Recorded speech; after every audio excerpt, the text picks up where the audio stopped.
Hey, as we get back into society, let's remember, people will punch you in the fucking mouth.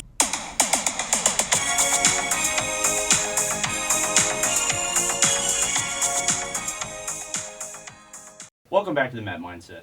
I'm Drew Elder. I'm here with none other than UFC veteran, professional boxing veteran, Houston photography, MMA photography, MMA videography, Mike the Truth Jackson. Man, thank you for having me.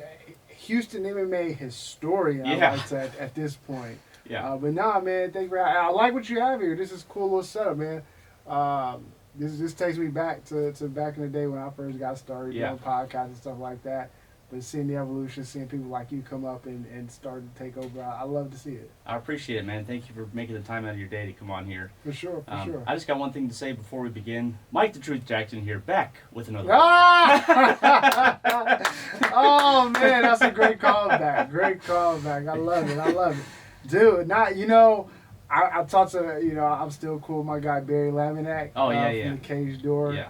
And he's the one, like, he'll just randomly drop that, like, on Twitter or something like that. That's my guy. I love him to death.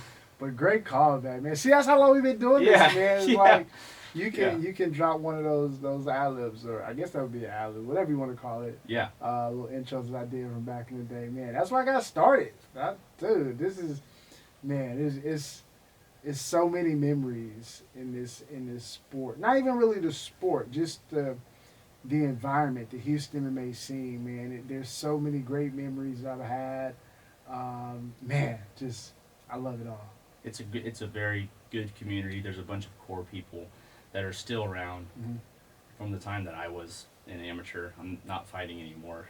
We'll see what happens in the future. Probably not going to, but So, how did you? So, I want to know how you got started in combat sports. You've been a pro boxer. You've fought in the UFC. You fought professional MMA. How did you get all started in the combat sports profession? For me, I was just as a kid growing up, I was a fan of like kung fu movies, karate movies. I was a fan of martial arts. I started really got into boxing. I watched that heavily back in the day. And then as far as MMA, it really fell in my lap. From a fan's perspective, it fell in my lap. From a cousin of mine showed me one of the early UFC videos. Like, this was VHS, like the Scrambler cable box days. He was like, "Yo, you gotta come check out these dudes fighting the cage." I was like, "What?" And I checked. I was like, "Yo, that's dope." But this is like early Hoist Gracie days, right? Fast forward, I'm in college. Around 2007, 2008 time. I'm a fan of it. Ultimate Fighter's doing this thing, UFC's doing this thing. And then I was doing these home network installs. I was in College Station.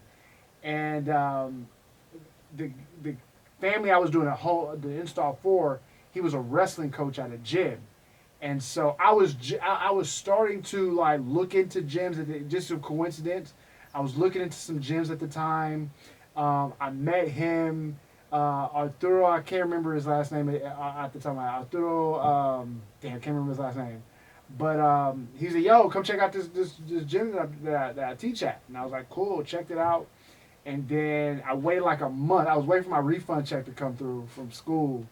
And then I paid like the first year. And I joined. I was like, "Yo, this is it right here. Like, I want to do this." Now, I had, like, there was never aspirations of being like a professional or to do anything in the other. Like, I just enjoyed combat, right? I enjoyed boxing. I enjoyed martial arts, and it just, everything kind of just fell into place. It was just the time. Like, I don't think I could. Like, currently, I wouldn't be able to do what I did then. Like, it was just right place, right time. The infancy of MMA almost, yeah, it was right? Like just beginning. Yeah. Yeah, back in 2007, it was very, very new. Yeah, so that's really how I fell into it. 2008, I had my first amateur fight, 6 months into training. Oh. I strangled a dude, and that was like, and I tell people, it's like, there's one thing to win a fight, right? There's another to finish a fight. Yeah. Like to me, it's still the greatest feeling ever that I've had probably is just knocking a dude like knocking the cat unconscious and it's just like just dead in the dude, face planting. To me, that's still the greatest feeling, getting your hand raised after that. But at that moment, I strangled a dude and got my hand raised. I was like, yo, This is different. I was like, this is it right here. Like this was the moment. And yeah, like that's really how that was the beginning of this.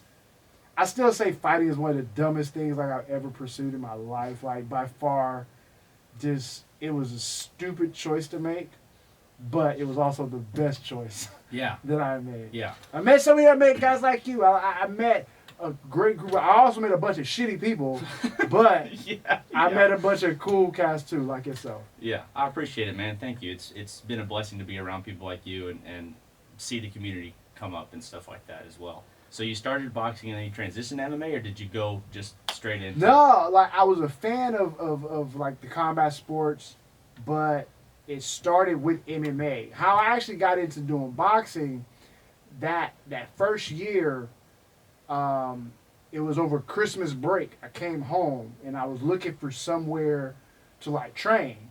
And at the time, the closest place was a boxing gym, Missouri City Boxing. Shout out to Coach Cliff. He passed away several years ago.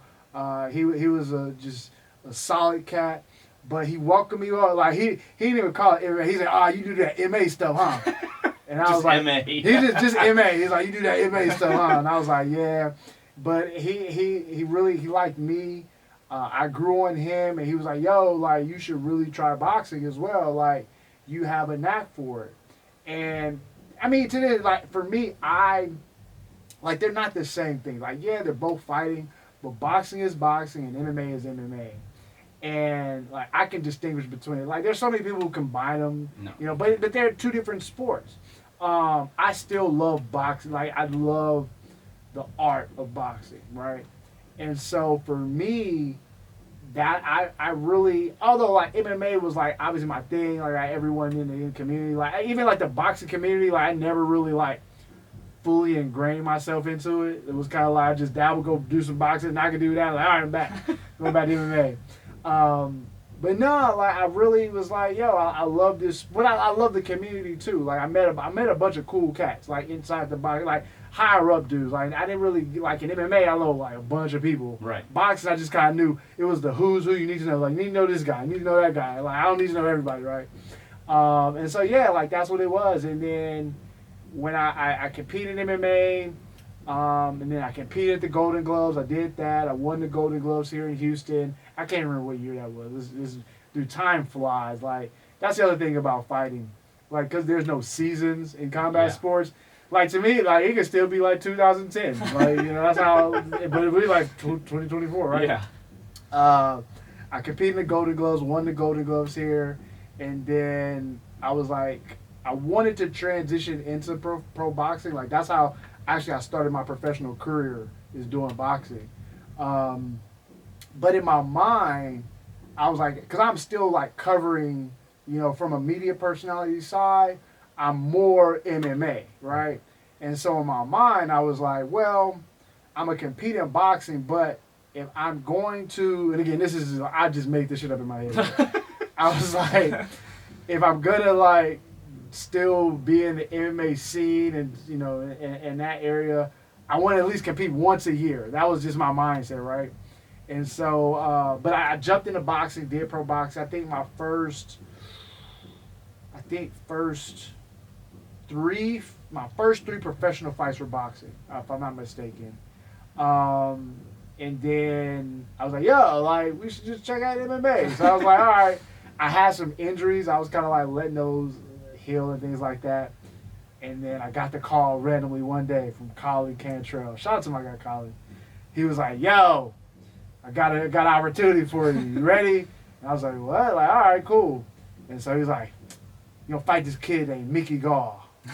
And I was like, what? Like, in the what? UFC? No, so all right, so how he presented it first, right? Because you fought him in the UFC. Right. Yeah. But he didn't sell it to me at first, right? Oh. So coincidentally, I was in College Station. I was out there visiting. I think my brother had like a track meet or something like there. And so I was out of College Station. I get this call. And he was like, yo, I got this thing for you. You ready for it? Because Kyle's crazy, right? Yeah. And so I was like, what you got? He's like, yo, you gonna fight this kid named Mickey Gall, and then the winner gets CM Punk. And I was like, nah, funny story, right? I remember when Punk got signed to the UFC, and I remember reading an article like ESPN.com, and I was like, this is so stupid.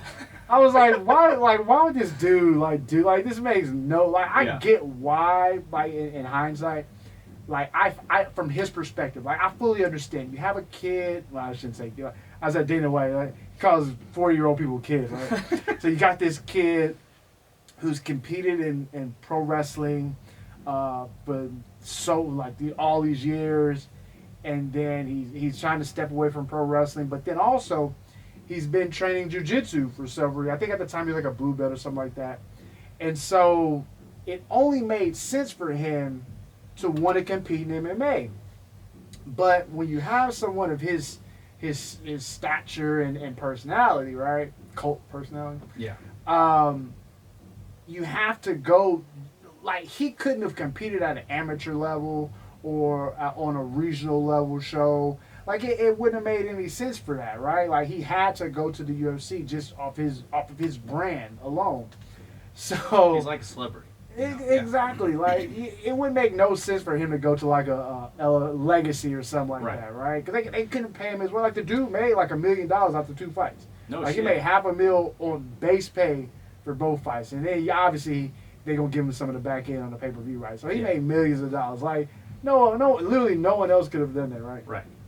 So I remember seeing, I was like, yo, this is so stupid, but all right, it is what it is. You want to do this thing, go ahead and do it. So Kyle's like, yeah, you get you fight this kid, you beat him, and then you fight Punk in the UFC. But he was selling it as I was gonna fight on a Legacy show. I don't think it was LFA yet. I think it was Legacy. But he said I would fight on a Legacy show in Minnesota somewhere, and it was on this random it wasn't short notice, but it was fair. But also for me, I hadn't been trained because again I was recovering from injury. So up until that point, I had taken probably 2 months. Right? I hadn't done nothing for 2 months, right? So I get this call, and he's like, "Yo, you got to come off the couch." I was like, "Come on the couch to fight this killer." I was like, "All right." I was like, let me think about it. I was like, it just didn't make any sense, right? So I hung up with him, and then at the time I was at a bar at a high end restaurant type bar grill with one of my old college professors. So he's looking, guys. I'm on the phone. He's looking at me we're trying to figure out what's going on. So I hang up the phone. I'll tell him we talking about it, and so he's like, "Yo, what you gonna do?" And I was like, "Shit, man, I don't know what I'm gonna do at this point." And so later that night, Colin called me back. He's like, "All right." It's gonna be you're gonna make your debut in the UFC. And I was like, yeah. I was like, this is so stupid. But I was like, I can't say no to that. Yeah. It was one of the, I never had, there was no, even up until that point, I wasn't yo, I want to be in the UFC. That wasn't my thing. People have to understand, in MMA, you are going in here against killers. These are people, again, so stupid, right? You have to have this mindset that you have to be the best in the world. You have got, let's look at Raul Rosas Jr., right? This kid's 17, 18, oh, he's a kid, and he's coming in as I want to be the best in the world. You have to have that mindset to compete, not only in the sport. If you're competing on a regional level, you have to have the mindset that you're the best. You go into every fight feeling you're gonna there's no way you should go, obviously, unless you just don't give a shit and you don't throw a fight or whatever, which that doesn't make any sense to me. Because again, you throw a fight you could die, right? Yeah. But you go into these fights with the mindset that you're the best and you're gonna win. No one goes into a fight I may win, I may lose. You already lost. That, but that makes no sense, right? So you have these kids, everybody's going in, have to be the best. I didn't have that. For me, I looked at fighting as something I'm good at, but I I'm not gonna put in the energy to be I don't want to be the best. Like that was never my aspirations. I just found some fighting is cool. It's stupid, but it's cool. And you like it. Yeah. And I Yeah. like it. So I was like, I want to do this thing, and I can compete at a high level as well. Like I'm not a dude. Like I'm not like an amateur level skill set kid. I'm not a low. Like I have a high skill set for what I can do. Is a high level skill set that I compete with some of the best in the world. When I look at my hands with my boxing, I have some of the best in the world. You know, when you look at the totality, you know, of fighters right now. Obviously, I don't put everything. Again, I'm not trying to be the best, so I don't put in the time and energy to master these crafts because it don't matter to me, right? So I just go to my level. So for me, I was like, all right, like. Yeah, like this is because again, I'm doing something that so many people they dream of this moment. Like this is what they like. Dudes wake up at 4 a.m. Whatever time they doing their road work. I know people who have quit their jobs to be, which is again that's some dumb shit. I had kids these days. Like I had this one kid not too long ago. He's like, bro, I quit my job, and he's like, I just want to be a fighter. And I was like, bro, you're fighting at a local level. You quit your job, dude. Yeah. Like there are people who compete in the UFC who still have jobs. who have like again delusions and all this shit, right? But again, I had this great opportunity fall in my lap, and again, that's kind of how, for me, up until recently, everything in my life, so to speak, has been right place, right time. Shit just fell in my lap. And I just ran with it. And that was one of these moments. And the crazy thing is people hate me for that. Like, that's so, like, some of my haters, when I look back at it, like, people hate me for competing in the UFC because it's like, yo, like, you don't deserve to be there. I was like, I never said I deserved to be there. But, like, the opportunity came and I jumped on it. Like, these people have this thing where it's like, because obviously for that to be applicable to me, I would have to have the mindset to be the best in the world, to want to be a champion. Yeah. Like, no, like that has never been a goal of mine. Like I just been wanting to do some cool shit. Yeah. People get like that's the crazy thing for me. It's like I do something that the people who like the trolls and shit they be like, and that's funny thing like I lose zero sleep. Or like these people be like I live rent free in these motherfuckers' heads. But like they'll hit me up and they be talking all this mad shit. And like first of all, this thing that I just am cool at and randomly do for fun, there is no way you are even on my level to have this conversation with me. Like you should just shut the fuck up and go be a fan. Like people, like I that's the other thing about fighting is that the fans are hardcore. Well, because it's fighting. My theory on this is that men, particularly, men inherently feel they can fight. Like I think all men, whatever. Like you have to have there's outliers, right? People who just don't give a shit, right? But the majority of men feel because it's a manly thing, right? Until they get into a fight, and then they can't fucking fight. And then you can't fight. Like that's the crazy thing about it, right? So you have these fans. Like I have no lie, I have people all in my DMs like, bro, I want to fight you. Like I know I can just beat the shit out of you. No, like cause they'll watch like a Punk fight. Like even to see a Punk fight, right? Like I was just fucking around at that fight. Like I didn't even really take that seriously. So like I'm gonna come back to this one. But I'm in a fight. I tell the story all the time. I'm in a fight and I had every intention because the dude went on ESPN and called me a can. And I was like, dawg, like this dude who ain't never had a fight called me. I was like, I just can't take this laying down. I'm gonna beat this dude's ass, right? And so, but I'm also a nice guy. But so until you punch him in the face like 1,000 times. And I just jabbed this dude. I spanned this dude in the face, right? But he comes out, and there's a difference between people who are like not good at fighting and people who can't fight. Now, those are two different people, right? Yes. I realized in that moment, like, oh shit, he can't fight. And in that moment, like this dude is like a little bit over, like he's like a level above like a cardio kickboxing class. And in my mind, I was like, all right, I can't like just dead this dude, but I still have to prove a point, and I got to beat his ass for saying some slick shit on ESPN. And so that was my mindset, right? So, but then he was also coincidentally coming up like today, 6 years ago, was like the media day for the Oh. Punk fight, right? And so I remember walking up to him. Like I had met him before, kind of not like size him up, but I could see how big he was. So we media day. We walk up on stage, and I'm looking at him, and he kind of like he looked a little bigger. And so under my breath, I said something like, you like bigger in person, and something like bigger in person. And he whispered, and I told this story recently, but he was like, he had like shoeless on or something. But when he said it, like I almost broke. I was trying to like no sell it, like just keep the straight face. But when he said, I kind of like, and I had to like kind of like snirked it, like I had to look away. But I came back and I had to keep a straight face. But because he was a genuinely good dude. So it's Shot the Punk, like it's all good.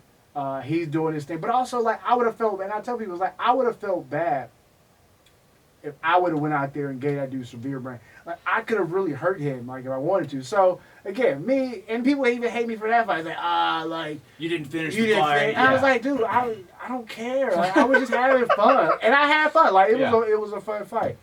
But anyway, so the dude Charles would be all in my DM. They'd be like, yo, like I saw the Punk fight. Like I know I can fucking smoke you, and I'm like, dog, you have no idea. Like I will literally kill you with my hand. Like that's what you have this thing. Like people don't understand this what fighting is. You have again when we're talking about the highest level, you have two skilled guys, and the only thing really separating them from death is a referee and like this rule set. Yeah. Like people don't get that. Like people, like I said, men inherently think, I can just fight. So all these dudes be in my DMs. They're like, Mike, I challenge you to a fight. And I was like, dog, like, all right. Which brings me to like, I'm trying to do this thing. I'm looking for investors right now. I have this great like concept. I'm doing like my own version of Bully Beatdown from back in the day, where I'm basically like these internet trolls. I have genuine internet trolls that say they want to fight. So right, like I said, I'm working on it. I have the title. I don't get too much away, but I got everything going on right now. But yeah, I just want to like smoke. Mike the Truth versus the world. It's something like that. It's gonna be really dope concept. But yeah, man, like it's just fighting is such a crazy environment. Like I said, the fans, you have these guys because it's not just it's a sport, but it's fighting. And so like if you look at like basketball, football, like you have these other sports. Yeah, you don't have fans who talk shit, but it's a game. Yeah. Right? Like all right, you say whatever, throw a ball, whatever. But when it comes to fighting, like this is something that men just dude. Like I remember at fights, you got dudes fighting in the stands. I'm like, no, like you're at fight. Watch the fight. Why are you fighting when you here to watch fights? Like it was the last one. It was a UFC. I think every UFC card I've been to, there's been a fight in the stands. Yeah, me too. But the one that was the last one in Houston that Derek fought on, dude, it had to be like 3 or 4 fights that there was. No, you know what? Oh man, that's when Colin got hit in the. Oh yeah, man. that was at the Toyota Center. Oh. Like Patrick Hutton and him. Dude, Oh, okay. Yo, if you Yeah. ever get to a street fight, you don't want Patrick Hutton on your team. Never want him on your team.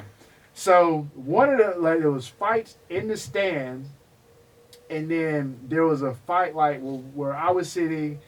That we were like in the VIP kind of like set where it had like the bars and restaurants up top, right?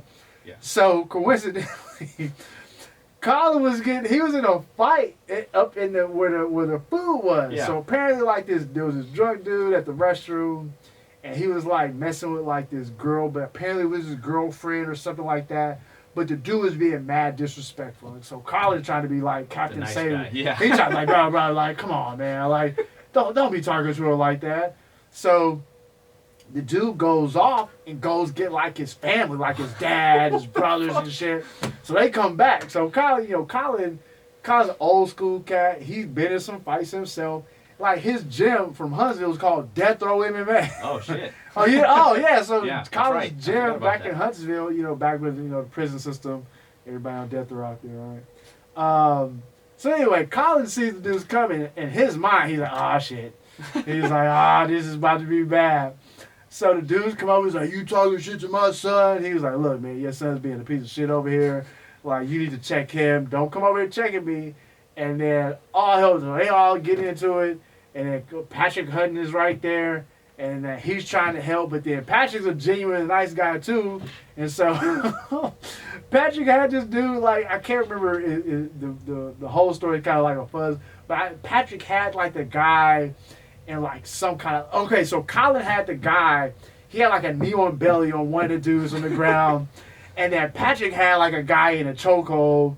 But Patrick was like, hey, buddy, like, Relax, are you relax. You gonna be all right? And so dude was like, yeah, I'll relax. So Patrick let her, in a street fight, Patrick let the dude go. The dude went over and soccer kicked Colin in the face. Oh, fuck.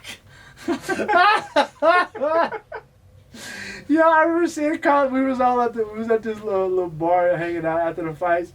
And I still got pity, like his eyes all busting. And he told me, I was like, dawg, like, you can never get into a street fight with Patrick. But anyway, you have these people who will get into fights in the stand. Like, you're at fights. You pay all this money to watch these fights. Like, watch the fights. But, man, like, there's this pride thing where people, like, you can't fight me. And it's over stupid. Like, it's always over stupid shit. Like, why are you getting... bodies hit the floor. Fucking... Bro, don't do... That takes me back. Like, that even comment right there takes me back to back in the day, particularly in College Station days, where you, again, college kids had this mindset, getting by, I fight, this, that, and the other, where you would get the dudes who would, like, come in the gym, I want to fight. And be like, bro, have you trained? No, but I know I can fight. I got, like, all these street fights. He was like, dog, this is not it. And it was like, what makes you feel like you can fight? I just see red and I can just go. And I'm like, that's not how it works. Yeah, fuck. you get one jab in the face or taken down, and you're fucked. Dude, Guys, like, yeah. it's this mentality though, man. It's like, just people, I don't even know what it is, man. I guess it's a pride thing, but people just need to chill the fuck out. I get, like, people have, and so what I say is, and obviously I'm outside of fighting, I'm a sociologist, and so I study people and things like that. And so I get, like, as cultures and things like society and people like that, hurt people, and they have to find, like, this out. And it's all, like, just general, like, people or mechanic or dude who works at a fast food restaurant. Like, they have their own personal problems in life that puts them in this angry mind state, right? And so they're looking for this outlet. And a lot of times you at fights, right? You got all this like, dude, the energy at fights is crazy. Yeah. Like, and there's a difference between like the Apex show or a regional show, Apex show, and then like the paper, like in an arena, the energy is insane, right? So I get it. Like, you caught up in the moment. But again, You're there to watch a fight, not to fight. you can't fight, bro. Like, why are you sitting here getting into a fight? But then there are consequences too. Like, you'll get thrown out. Then you, like, particularly you fight pay on all the this fucking undercard money for nothing. Yeah. for not. Like, I don't get that. Like, there's no, like, to be honest with you, like, let me see. I know I can count on one hand, but maybe 2 events I've ever paid for in my life. And I remember buying a ticket, and I was like, bro, like, dude, I'll pay money for this. Yeah. Like, I don't want to. But anywhere I go, I never want to, like, get thrown out of somewhere I bought it. Like, that's a waste of money. But particularly, like, high-end fight, like, you go there and, like, you get tossed out. But, yeah, man, like, the mindset of men, man, is really crazy. And I literally deal with it just given who I am in the sphere.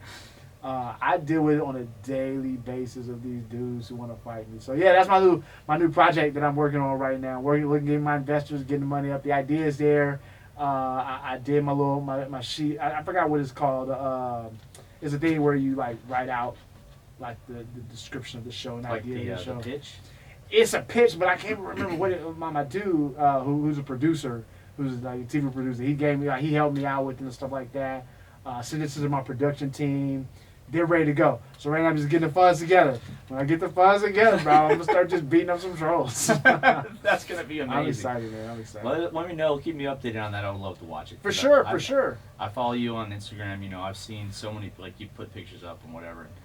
It could just be like a regular, like, regular photo or whatever, and someone will be like, yeah, fuck you, and you're like, what are you talking about? Like, I didn't do anything to you. You have these people who are just so angry, right? And I always tell people, it's like, I know you're angry because no one in a quality, good state of mind is getting on social media to go talk shit. Like, you're doing this because you need therapy, first of all.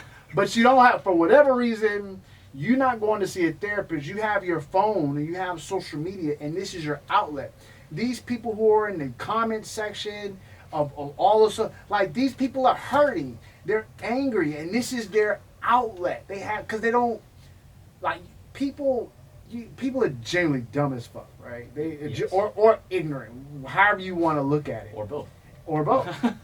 And they don't know how to release this trauma that they have, because everybody got some kind of trauma, right? Right. But these people have no idea how to, like, let go and how to cope with this. So this is their way. And then they're already, like, hateful people as it is. And so, like, I'm going to just go talk. It's like, bro, like, you need help.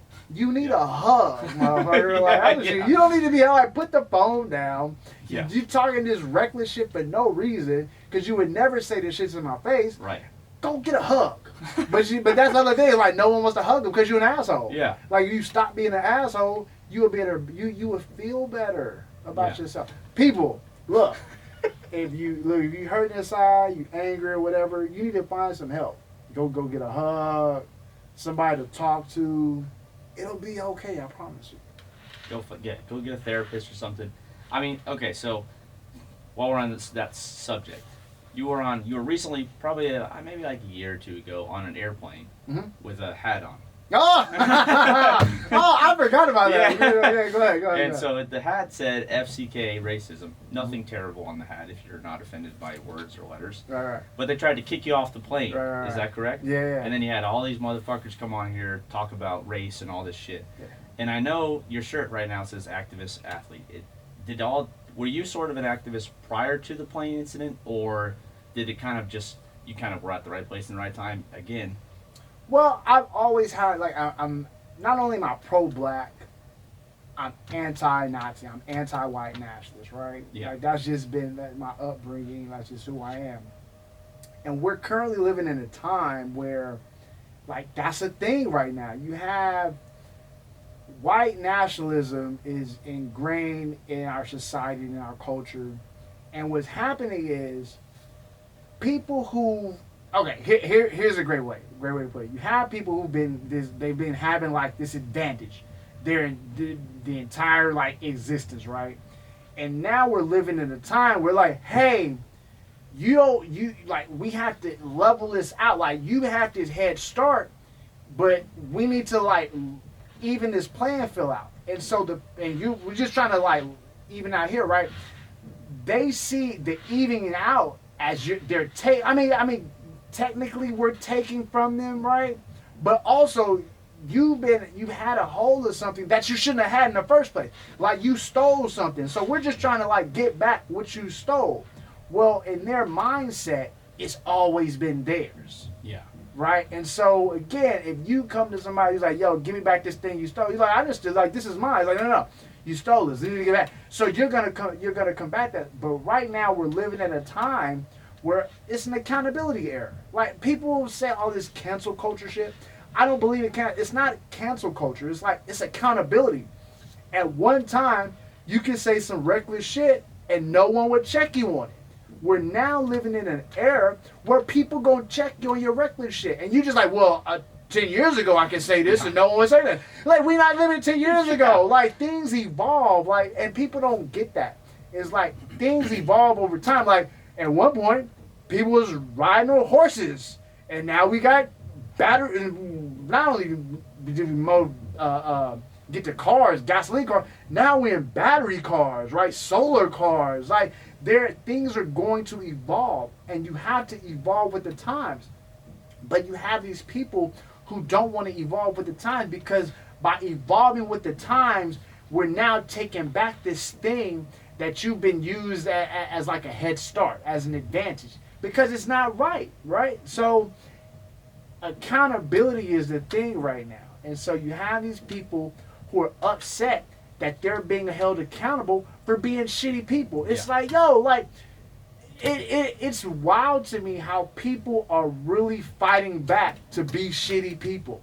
It's like, yo, you are angry. Like, first of all, you shouldn't even have an opinion on this thing. Like, You've never experienced this before. Yeah. why? Like, there's so much. Like, I can't get. I'm just not a shitty person like that. But also, if it's something don't matter, like if it's not in my sphere or in my world, I don't care. Like, why am I gonna go hate something that has nothing to do with that doesn't make sense to me? Yeah. Like that, I can be using this energy for something else, and particularly something productive in my world or in my life, as opposed to like I can go over here and like, let's just say hypothetically, I build homes, right? I was an architect. I could be spending time building this house, but instead of doing that, I'm gonna go over here and be angry that this person who I would never interact with, like they're doing some shit that I don't agree with. I don't have Fuck to. that person. Yeah. And he was like, why? Like, Yeah. okay, you don't agree with what they're doing, but why spend your time banging on that when you can go build this house? Yeah. Like, and so anyway, back to the plane story. In this moment, we're in a time where, and I think things are starting to heighten and decrease the animosity of people is becoming, people are becoming more bold with their fuckery, basically. Yeah. So in that moment, I'm sitting at the front. I'm probably like the 5th or 6th row, right? I'm at the front of the plane, and I think it was the flight attendant who sounded like Melania Trump, who came and said some shit. She was like, "Yes, you need to take your hat off. We don't like what it says." And I was like, "What does my hat say?" She said, "You know what it says." I was like, "No, like you offended by my hat. What does it say?" And she says, "It says the word fuck." I was like, I looked at it. It doesn't. I was like, "Nowhere on this hat does it say fuck." And she was like, "Well, it has the letters." I was like, "Nowhere on this hat does it have the letters of fuck. It has FCK." Well, I forgot what it says. I forgot what it says. Or FCK racism is what it says. And so I was like, nowhere on this hat does it say fuck. So she goes away. So then she comes back. She's like, I'm like, yo, like, I'm not taking a hat off. Like, I don't know what we're doing here. So then she goes and gets like, the manager or some shit like that. Like this Mexican lady. And so she's like, yo, can I take the hat off? Like, people are offended. I was like, tell me who's offended. Like, no. But again, you have to remember the setting of a plane, right? Yeah. If I'm in row, like, let's just say I'm in row 5. There are 4 rows ahead of me. Everyone's looking forward. You can't see behind me. But then also the people, the let's say 30 rows behind me, they're looking at the back of my head. Yeah. At no point. And then the people beside me is some cool. There's a black lady, a white lady over here. I think it was like 2 white ladies over here. And I was like, yo, anybody got a problem? We don't have a problem with the hat. I was like, okay. No one who can actually see the hat has a problem with that. So she goes off. So they go get the black guy. They get a manager like who was at the terminal, right? So he comes on the line. He's like, bro, like you can tell like he didn't even want to He's like, he didn't want to be here this one. He's like, dog, like I don't really be here, but like can we just take the hat off so like we can push the hat off? And I was like, what? Like what? He's like, yo, we just don't need the hat on your head. I was like, wait. So I could just. So the hat, the issue is the hat is being on my head right now. He was like, yeah. So I was like, so if I take the hat off and I put it on my knee, we're good. He was like, yeah, we're good. So I was like, all right, cool. So I took the hat off and put it on my knee. And so he's like, all right, cool. So we push back. So we sit there, so we take off. Right when the thing comes on to like, I put the hat right back on. So as I'm looking, where I'm sitting, I can see the flight attendants from in their little the jump seats or whatever. Yeah. So you can see the one like doing like this, looking at me. So I'm looking back at her because I'm sitting. I love aisle seats, so I could clearly just like you and I looking, Yeah. we looking right. She probably is a little bit back where the wall is. So I put the hat on. I'm just sitting there, and this is during COVID, which I got my mask on or whatever. And so she comes back and she was like, "Didn't we ask you to take the hat off?" I was like, yeah, my head's cold. I don't know what to tell you right now. She's like, but you need to take the hat off. I was like, look, I was like, are you just gonna turn the plane around? Like, what do we? Cause I forgot where I was. I was coming from. You gonna fucking emergency land this plane? I think we were take that? coincidentally we were coming from a shitty ass Florida. That's why I hate Florida now. With Ron DeSantis bitch ass. But I think we were coming from Florida. Orlando. Yep, we were coming from Orlando. So I was like, yo, like, if you want to turn the plane around and land over a hat, like, that's on you. But this hat is not coming off my head, lady. So she's like, all right. So we touch down. We get to Houston, and they open the door. So as soon as they open the door, like, this white lady gets on the plane. I was like, why are people getting on the plane? We trying to get off the plane. So she and then I pointed and said, he right there. And I was like, well, I'm home anyway, so it is what it is. So I'm getting we're starting to get off the plane or whatever. So she she's waiting for me in the airport. So as soon as I get up, she's like, sir, can I speak to you?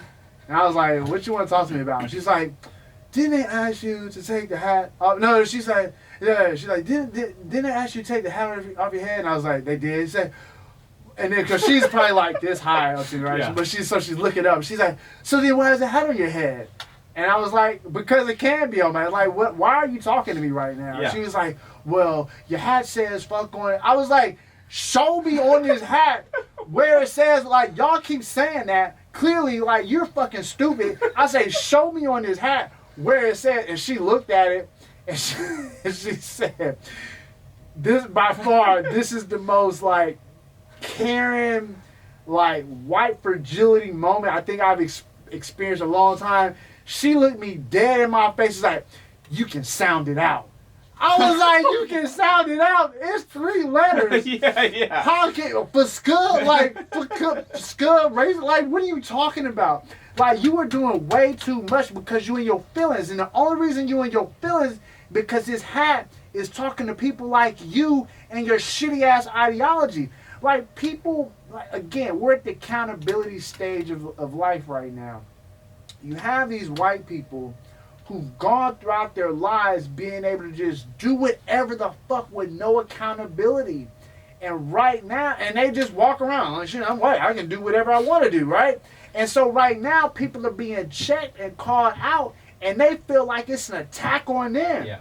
It's like, no, it's not an attack on you. It's an attack on your shitty fucking beliefs and ideals that are no longer acceptable in a society with fucking decent human beings. Yeah. Like, that's it. And people don't get, like, I tell people all the time. I remember as a kid, I was like, I didn't even say kid, I was in high school. And I had this idea, and I was like, yo, we can sort of, like, dwindle down racism in a way once these old ass people die. I just had this ignorant ass mindset, right? Fast forward like 20 years, I'm like, oh shit, like, We're there. this is like it so just as if trauma is passed down through, generations, like in cultures and societies, trauma is passed down. The idea of this racism and colonization and this supreme belief, like this belief that you're supreme over other people, that is also passed down to generations.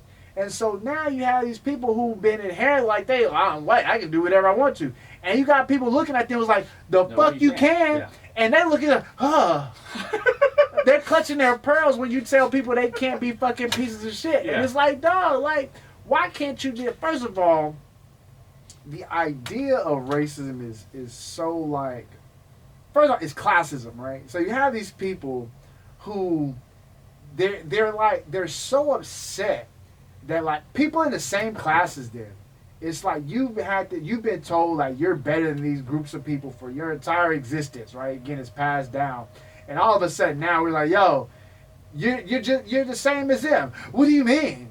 And they get offended, but I was like, no, like, first of all, you shouldn't even care.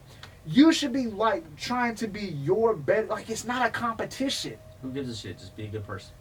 And all. go Yeah. just whatever. This lady's a fucking manager flight attendant. Go be the best manager flight attendant you can be. You over here worried about my fucking hat. That ain't got nothing to do with you. But the only reason it has to do with you is because you have these internal beliefs and you want to project them on them, but you can't do that because people are like, no. And so again, we're evolving with time, and we're at a point that there's a big point of contention where in this evolutionary moment in time when we're combating it, and people are really like fighting back. Like at one time, because they didn't have to fight back. It's like, yeah, people are gonna fight back against racism, but it wasn't what it is now. So yeah, there's gonna be these points of contention, but right now there's heavy, like, people are really fighting back on this shit, and it's these big, like the George Floyd thing. COVID happens where people are locked down inside, so they before that happens, people can just skip through shit. They can fast forward. They can not pay attention or whatever. But when you are forced to watch something happen, you go, oh shit, like this is really like, this thing is happening. And so now, since you're forced to watch it, everybody's forced to watch these things. Like this kind of is a really big point of time. That's where people are like wanting to fight back. Like, all right, like this is the moment. We got to fight back. You have other people who are joining in the moment, but now people are like, you attacking my beliefs. I want to be a fucking Klansman. Like that's the crazy thing. Like you have people going. I don't know if you asked me about the Jake Shields shit. I haven't yet, but it's on the list. So you have. I was gonna ask that. So you have like this dude, right? This whole thing started. Jake Shields. This is the Jake Shields. This is Jake Shields. Okay. This all started because he was saying some just wild white nationalist shit on Twitter. I was like, yo, why are you saying this wild? It was just like, I'm questioning, because I didn't know him like that at that time. Yeah. So I'm like, yo, like, why are you saying this mad racist shit? And he was like, let's fight. And I was like, I don't just know. randomly, just like, That was his response. That was his response. He was like, let's fight. I was like, no. I don't want to fight like you're fucking Jake Shields. Like, I don't want to fight. I'm just curious. So I'm just curious why you saying this racist shit. And so he goes on this tirade. So my way of, and again, I like antagonizing these fucking pieces of shit people. The easiest way to antagonize them is to call them a Nazi. Yeah. So my whole thing about it is, people have these beliefs, whether, and I make up whether you're Nazi or a Klansman or whatever. I like to go out there, right? Yeah, whatever, Nazi. Just fucking boom. It's just dude, but here's the thing. These people know, like, Nazi is a bad word, right? Yeah. But they have the beliefs of like, they do everything Nazis do. They just don't want to be called a Nazi. So, and I'm going to let you get to it. I'm going to find it. So, no worries, bro. He comes at me essentially for calling him a Nazi. But then you fast forward, like, maybe like a couple months ago, he's praising Hitler on Twitter. And I'm like, dog. Oh, shit. I called you a Nazi because you're a Nazi. You attacked me for calling you a Nazi. But then you praising fucking Lord Nazi. Like, what is going on? Yeah. What, like, the mindset of these people, like, they're so, like, like, white nationalism is such a mental illness, I feel. Like, I don't even, I study these people. Obviously, it's almost by proxy. Like, they just throw the fucking research in my lap at this point. It's just every day is there. But it's something I haven't quite come to grips with. I haven't really figured them out. I know it's a mental illness, but I don't know what it is that really causes it. It's like, yo, like, you do. It's like you want to be a Nazi. You want to believe everything these people believe. You just don't want to wear the uniform. You just don't want to wear the uniform. Yeah. It's like, wait. Just because you don't wear the uniform doesn't mean you're not a Nazi. Like, make you less of a piece of shit. Like, Nazis took their clothes off. Like, what are we talking about here? Like, yeah. So it's really crazy behavior. But yeah, to the point of the airplane, Shorty was really mad, and then like I walked off.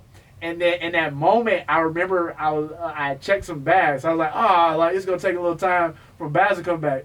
So I let me go ask. So I walked back. I was like, yo, why are you a piece of shit? I was like, why are you a racist piece of shit? Like, you know, and she tried to defend herself. I think I called her like a snow roach, and I was just I wouldn't got my bag.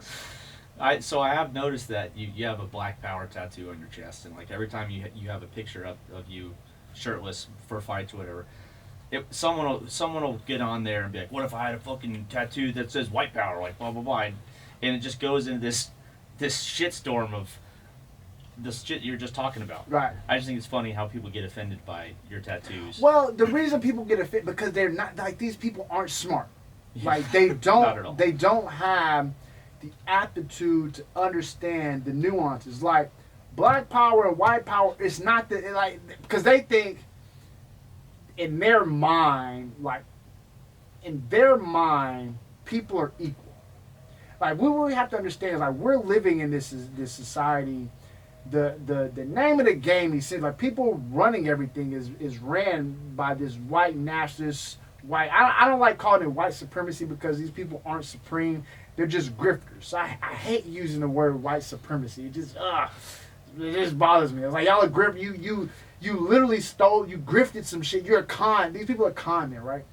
But in their minds, it's like we're equal. Like, but we're not. Like that's not how things work. Because if we were equal, we wouldn't be in this situation that we're in. Like if we were genuinely equal from everyone's standpoint, everybody would just be minding their fucking business. Like we wouldn't be worried about all these racial things. But that's not the case. People are like, you're a race bait. Like, why is everything about race? Like, I didn't make it about race. Like, it wasn't me who did. Like, I don't control this shit. The people who run this society made this. So when they come at me, they be like, bro, if I had white power, like I was like, first of all, it's not the same thing. Like, white power and black power are just, and that's a whole nother conversation. We'll have to get into that. Yeah. But it's simply not. But in their minds, though, is a black or white thing. It's like, no, there's such a gray area and nuances in this conversation.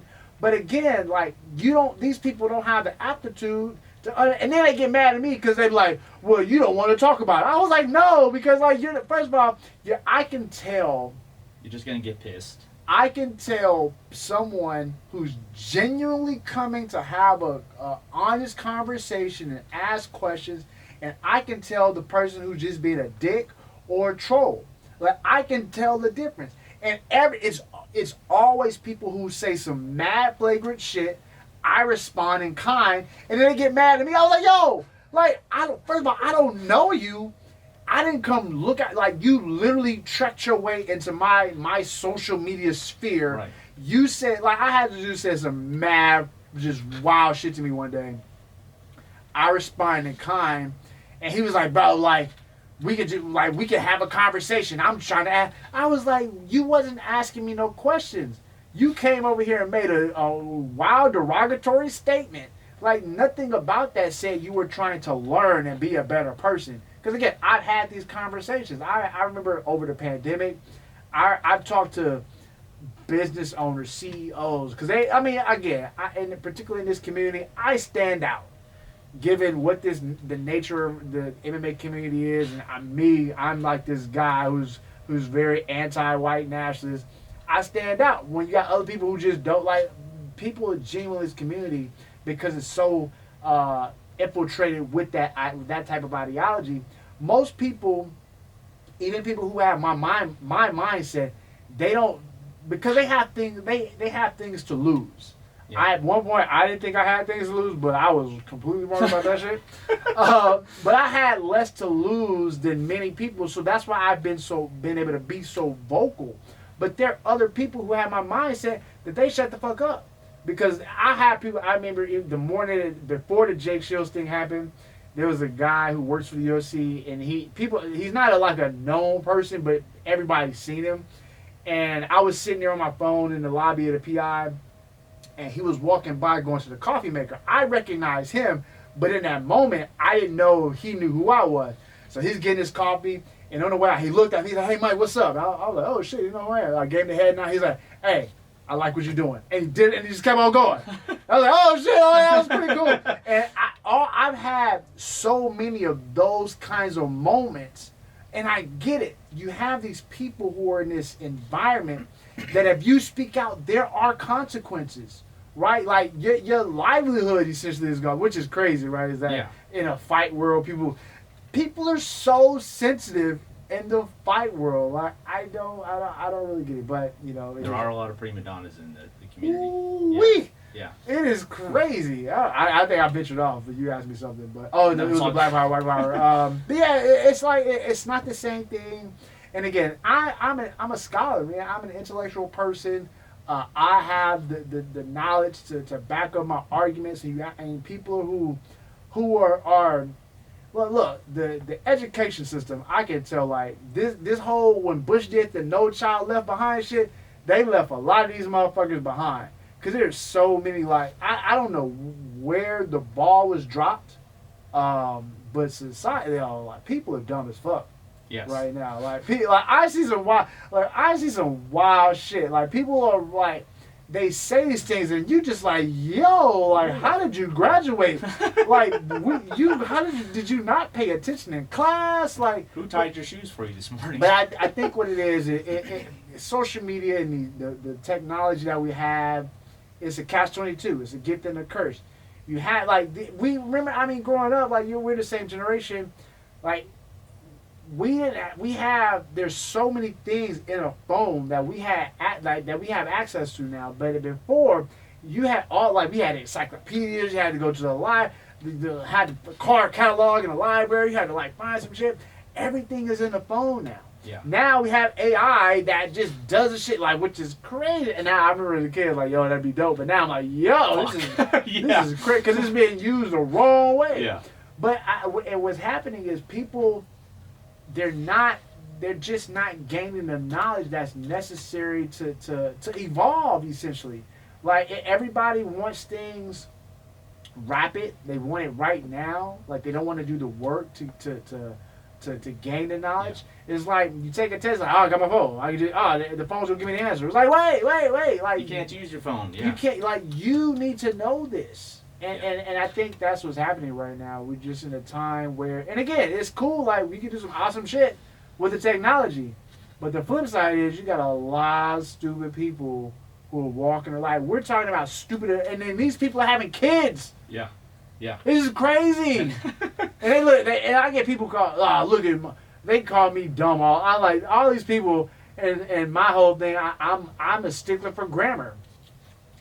I can't, like, if you don't know your twos and twos, or your yours, and if you don't know these, theirs and theirs, Yeah. I can't take you serious. You're telling me you're trying to have this intellectual this high level conversation with me, but you don't know the difference between 2 and 2? Yeah. I was like, so if you don't know the difference between here, how am I supposed to take this high intellectual thought that you just supposedly get? How am I supposed to take this seriously? And then they get mad at me.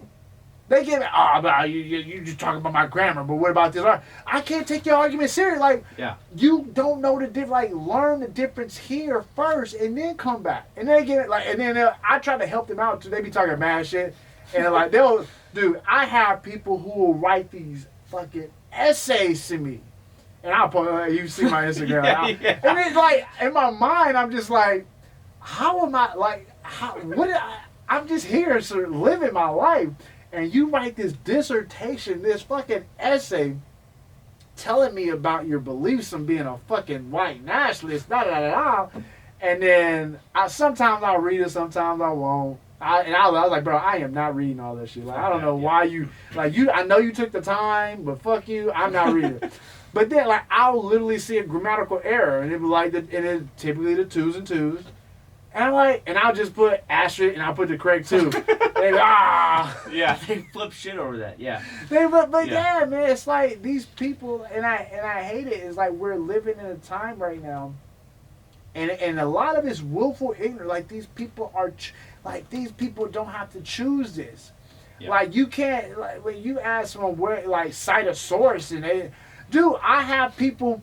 I remember in school where if you did a paper, you would get an F if Wikipedia was a source. Yeah. And now I have people, like, you ask them shit and they be like, well, we'll go to Wikipedia. I was like, bro, you can't use Wikipedia as a source. Anybody can, like, you can do anything on Wikipedia. Like, yeah. it's you can edit that shit all day. Yeah. No, I remember I wanted to edit my Wikipedia page to, like, correct some shit. And they like, you can't correct your own Wikipedia page. I was like, bro, it's like, me. People lying. Like, yeah. They tell me I play badminton. I've never played badminton in my life. I have no idea how to play badminton. But apparently, like, I got, like, a scholarship to play badminton in college. and some other, like Wikipedia is wild. That's man. on your Wikipedia I page? think, well, apparently, like all the trolls when they be coming at me like, oh, then they tell me I'm half white. They be like, you half white, you play badminton. I was like, where did you get that? They be like Wikipedia. I was like, bro. That's, yeah.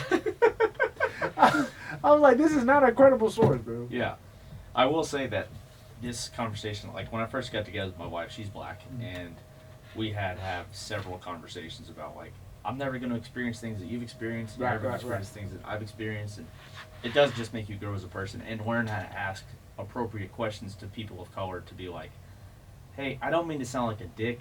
I'm actually just trying to be a genuine person and ask you why this is. I've hit you up on Instagram before Right. and been like, hey, I don't know what the fuck this means, but why is this negative and this isn't or whatever. And that's the way it's supposed. Like, look at it, if you don't know something, you go and find out why. But that is, you know, the crazy thing. Like people, they'll try to ask a question for something, but they'll go ask somebody who has no fucking idea. Yeah. Who has like they've developed their own opinion. So you got two dumb motherfuckers asking each other questions. It's like, yo. You need to ask someone who knows what the fuck they're talking about. But again, it's a comfort thing where you have people and I don't even know what that is. It's like if I want to know something, I'm gonna go to a credible source. I'm gonna go to somewhere, or I'm gonna go somewhere who I know is knowledgeable. I'm not gonna go to like a real like a person who's the equivalent of a Wikipedia page. Yeah. Like that doesn't make sense because then now so if I'm having a conversation with someone else down the line, I look like an asshole. And they're like, well, where'd you get this? Oh, I got it from Johnny over here. Where did he get it? He got it from Wikipedia. Oh. Hey, nah! what are we doing here, bro? Yeah. So, yeah, like, because for me, I pride myself on, look, first of all, I'm not getting into an argument or conversation about something that I have no idea about. I'm gonna shut the fuck up, and if there's something going on, I'm gonna sit and listen. Everybody wants to, so we're also living in a time where everyone wants, like, I don't want to call it like a celebrity, but everyone is like the star in their own show, and everybody wants, like, they feel as if they have to have an opinion on something. You don't have, going back to like the people that hate for whatever reason, it's like you have this opinion on this person, and like you don't have to have an opinion on it. Like you don't have to spend the energy on that. You can just let these people go about their day, and that's fine. But what happens is people want to, like, I gotta know everything. I gotta do this, and it's just like you don't have to feel that way. Like that shit is so. First of all, it's exhausting.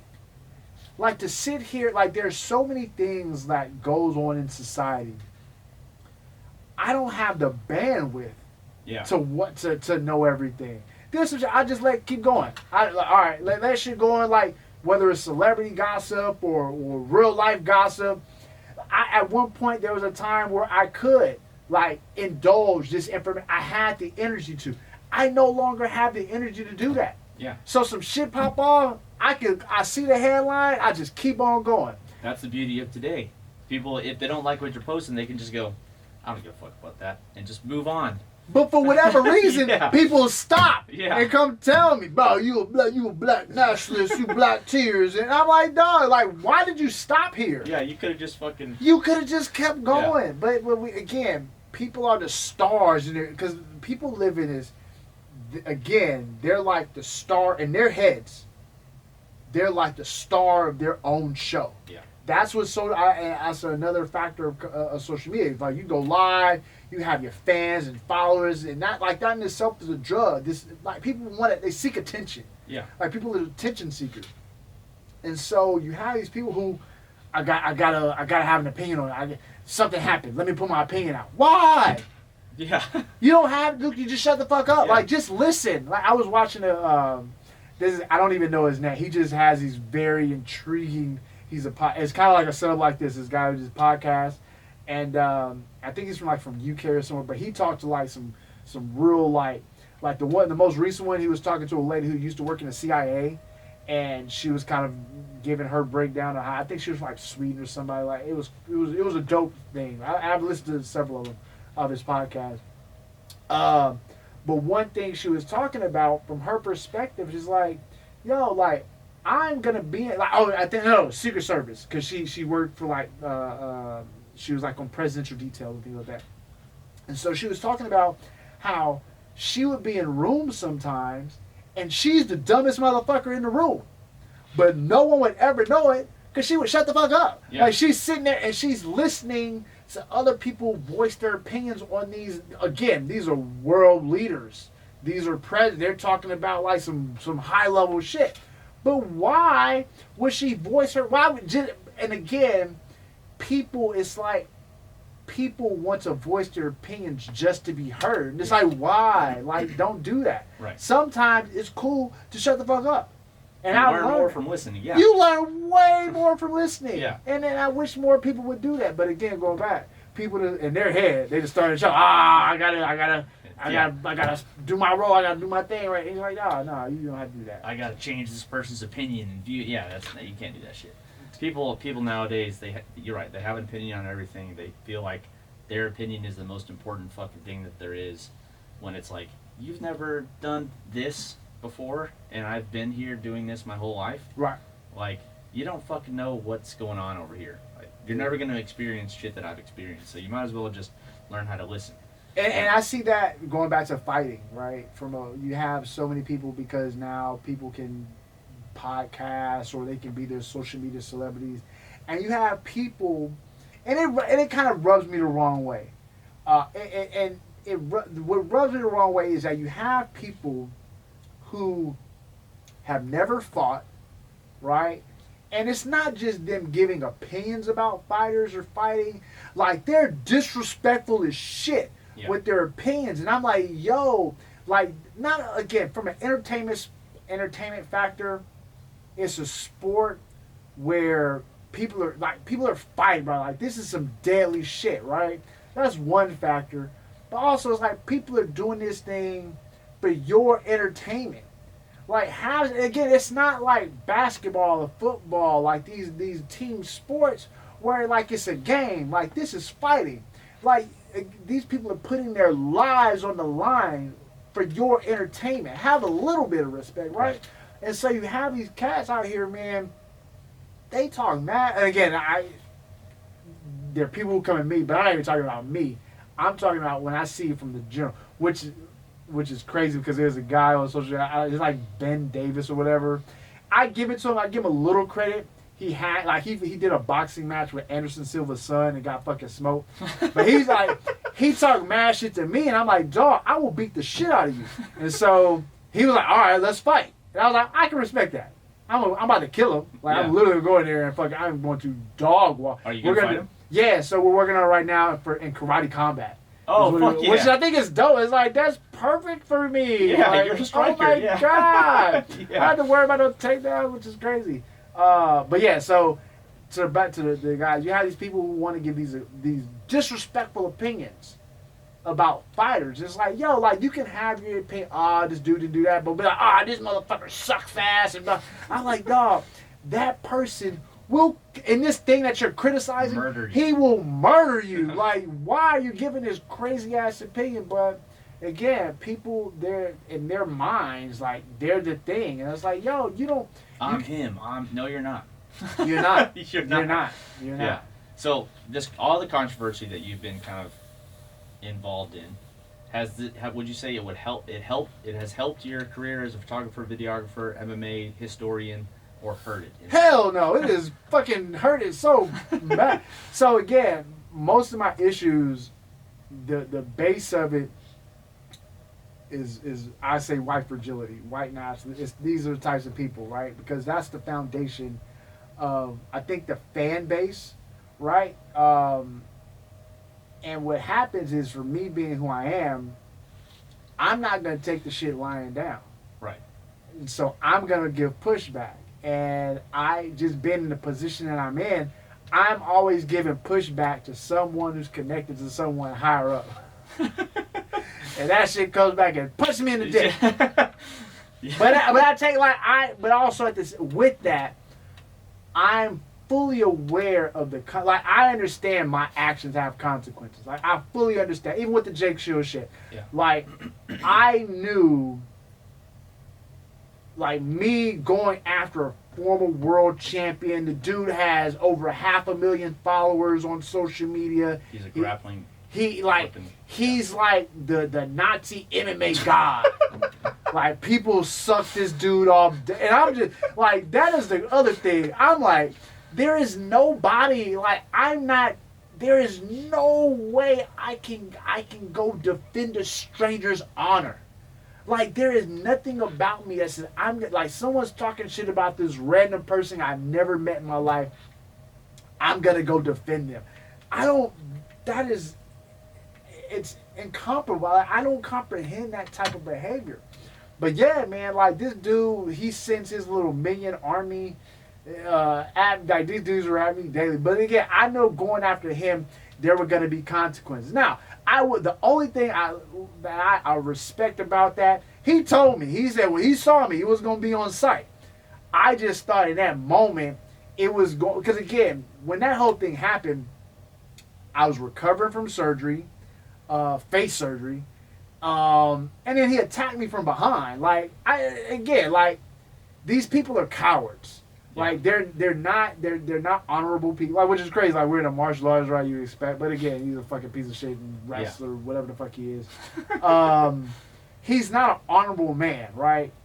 And it was my fault, my part. I shouldn't have turned my back on a fucking Nazi. Like, that was like, because you did tell me it was on site. That was I fucked up. But most of the time, people say, "Oh, it's on site." They don't do shit when they see the other guy. So like. But also, like, when he told me it was on site, I was under the impression it was gonna be on site like in a street fight. Yeah. I didn't think, in my mind, when all this shit was going on, in my mind, I was like, there is no way he's gonna this is a place of business. There's cameras everywhere. Like, there's no way he's gonna jeopardize. You can't be that dumb.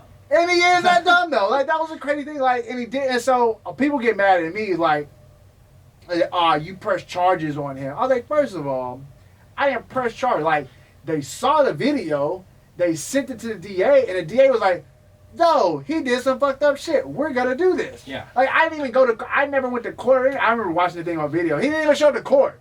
Like, that was a crazy thing. They put out a bench warrant on him. He got mad at me for him getting a bench warrant. I was like, yo, you didn't show up to court. Like, that's on you. You attacked me. They get mad at me for him attacking them. And so also the other thing is, like, he presented it in a way as if this was like mutual combat. It was never like, that's the other, like, these types of people are cowards. Yeah. Right? You can't, like, you're a lot, like, you presented this as if, like, you're like, all right, let's fight. You want to fight? Yeah, let's fight. All right, let's fight. And then if that happens, fine. Mutual combat. Yeah. That's cool. But you can't attack someone from behind and then go tell, yeah, he said he wanted to fight. And we fought. Like, no, like, that's not what happened. Yeah. And then I called you a Nazi, you got pissed, and then you fucking, yeah. Again, that's crazy. I called you a Nazi for doing Nazi shit, and you got mad. But then Means it's true. I was like, I called you a Nazi and you did a Nazi. Like, that's something a Nazi would do. Yeah. Like, because if you weren't a Nazi, I'm not a Nazi. You would have went on about your day. Yeah. But you're like, I'm not a Nazi. Let me do this Nazi thing. I'm like, no. Like, you kind of contradicting yourself here. Yeah. But yeah, man, like, everything that I've done, like, even like LFA, I lost that gig. That I'm calling out a fucking. I'm gonna switch over to Klansman now. The MAGA Klansman for Pat Miletich. Like, for him, You're hitting all my points for me. and for him, like, they get mad at me because he went to the fucking the insurrection. I'm like, wait, like, I didn't tell him to go there. Right, like that. So even let's talk about that, right? How that Give even a little background story for people who don't know. You beat the shit out of an MMA legend. So, but let me first of all, and that's the other thing I hate about this time. Like, there's so many friends that I have lost because, like, they chose their white nationalist ideology over just being a good person. My old manager, Reagan McDaniel, who was also known as Fritz Fowler.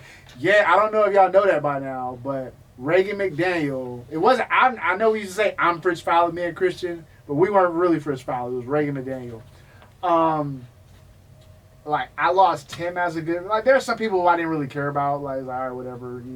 You're obviously not a real friend.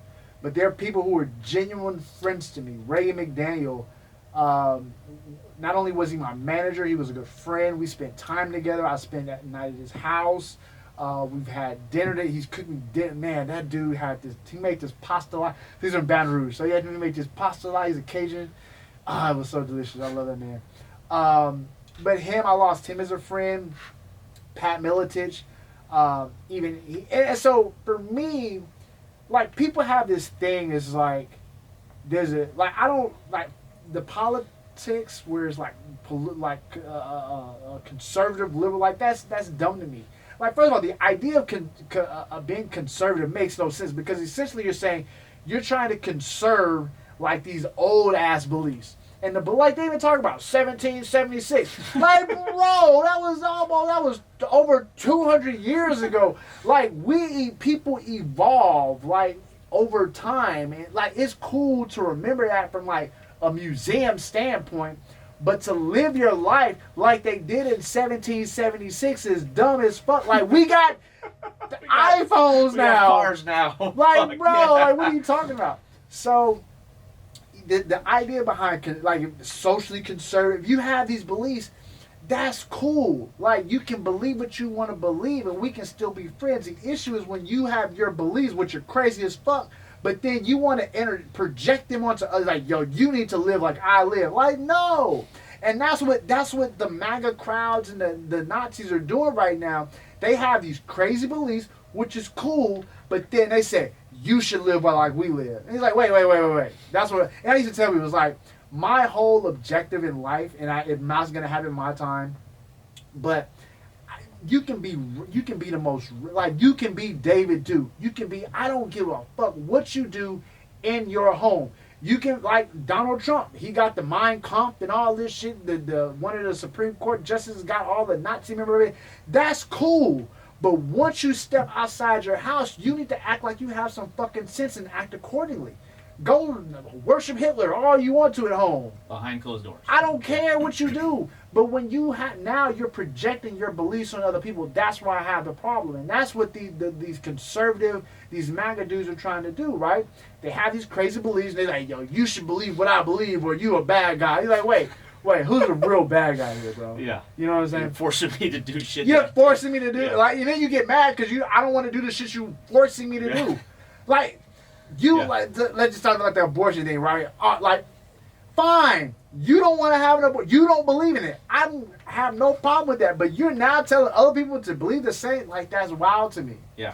So, I did get in a Facebook debate over that one day, and I realized very quickly, this is why I respect you even more now, because it was on Facebook and some lady was talking about it, and I was like, well, it's a choice, they can do it if they want, like it's their body. And then she got on there and she was like, fuck you, you're a horrible person, blah blah blah. And I was like, you are exhibit A of why I don't do this on social media. I was like, No, God damn because these it. people aren't genuine. All Yeah. they're trying to do is win. They have this belief and they're trying to win. That's really it, right? So anyway, go back. So I lost these friends. So Pat, I knew when I first met him, I understood because even when I first met him, he was actually running for some kind of political seat in Iowa. And I remember and I know he was a conservative. Again, I have no problem. Conservatives, that's cool. We can have conversation. And so one of the other things I enjoyed about being friends with Pat is that we would see each other and we would have genuinely good conversations. And I could see where he was coming from. He would see where I was coming from. And we would go on.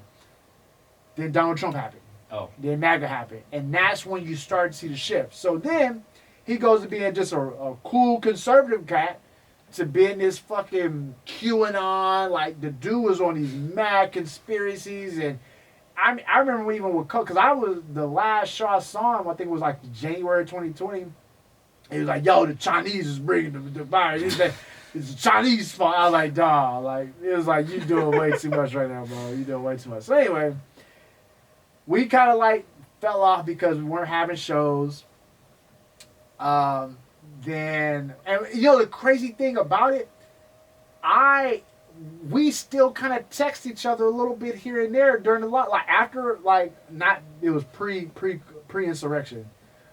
He's like, yo, you good? I was like, nah, I'm good. We were checking on each other. It was cool. So, fast forward to the insurrection. He's there and he's taking pictures with like the 2%ers. Like these are it wasn't like he took pictures with Hitler. It was like he took pictures with like some lieutenants in Hitler's army, right? So then he posted shit online. I'm like, yo, like this is pretty wild. Like again, no one told you to post some pictures. You posted the pictures back. So he posted pictures online. I'm kind of like, I started like, yo, like, Pat Miletich, he was at the insurrection, da da da da. He's like, I'm not an insurrection, we just fight for our freedom. I was like, your freedom is to be an insurrectionist, da da da. So, what happens is, LFA had like this residency at like a casino, I think in Minnesota, where they were able to do shows, but without an audience. Well, I can't remember what day the insurrection was, but the show, let's say it was on a Wednesday or whatever.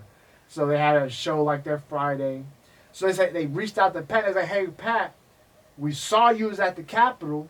We're going to need you to sit out this week. You can come back on the next show. Pat gets online, like, they fired me. He was like, whoa! So he makes like this video, bro, like LFA fired me for going to the Capitol, blah, blah, blah. So I write on MightyTruth.com, I write a story back when I was doing my little bit I need to get back into writing, by the way. People miss my writing. So I do like a write-up. I include his video where he stated all this. Pat Miletich gets fired from LFA for going to the insurrection, blah, blah, blah. Ed Soares calls Pat. He was like, yo, Pat, we didn't fire you. We just said, don't come, sit this week out. Yeah. Because you was at the Capitol. Come next week. Oh, man, like, I don't know what I was thinking, blah, blah. So he takes the post down, the video he posts. He puts up another video. Mike Jackson got me fired from LFA. What the fuck? So I was like, Pat, I didn't get you. Dog, you a Marxist, communist, like that. They use all these words. I was like, yo, you have no idea what these words mean. But so he said, he was like, you're the reason, like, I was like, Pat. Oh, put it in there. I talked to, no. So this happens. So then I make another post about now I'm putting stuff to now. So at first I just did a blog, like a post about it on my site. So the next time I do it, I made my own video documenting everything with like some text messages and shit. I saw that. Okay. Yeah. So like a day or two later, I remember I was high as shit. I think I was watching like Family Guy or South Park. And fucking I'm getting a call from Ed Soares. And like I'm like, what does Ed want? So Ed was like, now I'll let me put a plan. So Ed and I, he and I were cool. I remember hanging out with Ed at his crib back in Cali, had a good time. He's a motherfucker. I don't want to call him a piece of shit, but he got some fuckery in him too. Ed Soares, which is crazy. Like he tries to be like this, I'm a good guy. I'm like, nah, you a degenerate, Ed Soares. So anyway, he fucking called. He's like, Mike, like why would you say so? In my video, in part of the video, I said I was describing what happened, and so I was like, yeah, like LFA called Pat, was like, yo, like sit out this week because you went to the Klan,